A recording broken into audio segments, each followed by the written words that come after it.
Welcome to Copilot Podcasts. You know that awkward moment when you find out your dad isn't actually your dad? Now imagine that happening in front of the entire superhero community. Today, we're diving into one of comics' most complicated family trees, Magneto and his 3 children.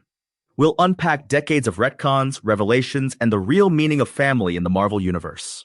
And trust me, this family drama makes your typical Thanksgiving dinner look like a picnic. So let's start with the basics. Who exactly are we talking about here? Well, at the center of this story is Magneto, or Max Eisenhardt, one of Marvel's most complex characters. He first appeared in X-Men #1 back in 1963, and since then, his family tree has grown more tangled than a ball of Christmas lights. And his children, there's quite a story there, right? Oh, absolutely. The most famous are the twins, Wanda Maximoff, the Scarlet Witch, and Pietro Maximoff, known as Quicksilver. They actually first appeared in X-Men #4 in 1964, but here's the kicker. Nobody knew they were Magneto's kids at the time, not even them. Wait, so how did that work? Were they just hanging out with him not knowing?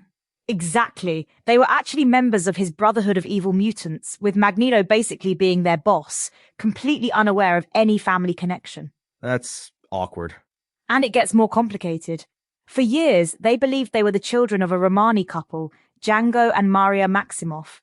Then there was a whole thing where they thought their parents were these Golden Age heroes called Miss America and the Whizzer. The Whizzer? Really? Yeah, and he wore a yellow costume. But eventually, Magneto discovered that his lost love Magda had given birth to twins at Wundagore Mountain before disappearing. So that settled it? They were his kids? Well, it did, until 2014's Axis event. That's when Marvel dropped a bombshell. Magneto wasn't their biological father after all. Hold up, they changed it again? Yep, and fans were not happy. The common theory is that this retcon happened because of movie rights disputes between Marvel and Fox at the time. That's fascinating. Corporate politics, literally rewriting family histories. You know, it's interesting you mention that because it reminds me of how Magneto himself was partly inspired by real-world figures like Malcolm X and Menachem Begin. Really? That adds a whole new layer to this. But let's not forget about child number 3, Lorna Dane, also known as Polaris. And she's the real deal, right? Yes, Lorna is actually Magneto's only confirmed biological child currently. She first appeared in X-Men #49 in 1968, and she has powers very similar to her father's. But even her story isn't straightforward, is it? Not at all. She has a pretty tragic backstory. She accidentally killed her parents as a child when her mutant powers first manifested. That's heavy.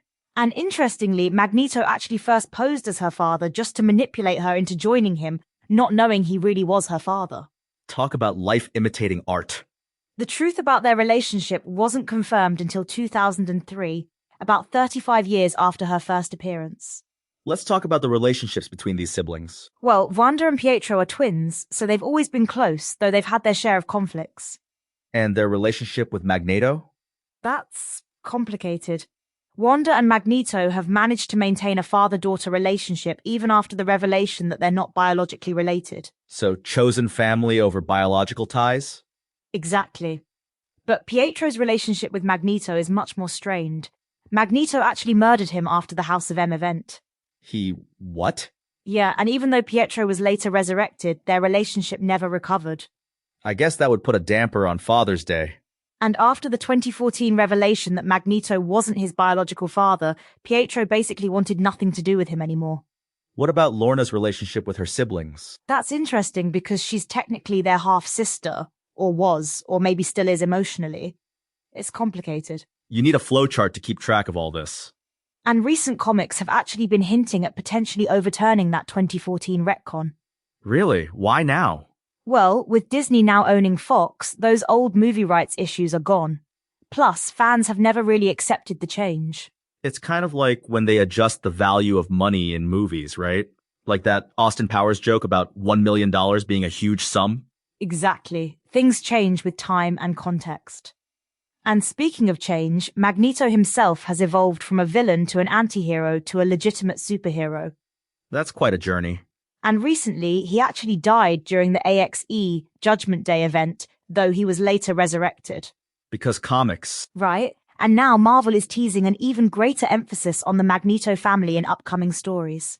So what's the current status of this complicated family? Well, Lorna remains Magneto's only confirmed biological child, while Wanda maintains a chosen family relationship with him.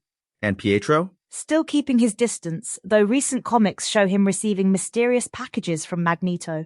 It's fascinating how this family drama reflects larger themes about identity and belonging. Absolutely. It really challenges our assumptions about what makes a family. Is it blood, choice, or something else entirely? And it seems like the answer keeps changing. Just like real families do. The Magneto family saga shows us that family relationships aren't static. They evolve, sometimes dramatically. So what's next for this complicated clan? Well, with Marvel teasing more focus on the family in the post-Krakoa era, we might see some major developments soon. Maybe another retcon? At this point, would anyone even be surprised? Well, as we wrap up today's episode of Copilot Podcasts, what's the big takeaway from all this? I think it's that family, whether chosen or biological, is complicated. The Magneto family story shows us that relationships can survive even the most dramatic changes. And sometimes those changes come from corporate boardrooms rather than personal choices. True, but in the end, it's the emotional connections that matter most, not the plot twists or retcons. Speaking of plot twists, stay tuned for our next episode. And remember, if you think your family tree is complicated, at least it hasn't been rewritten by competing movie studios.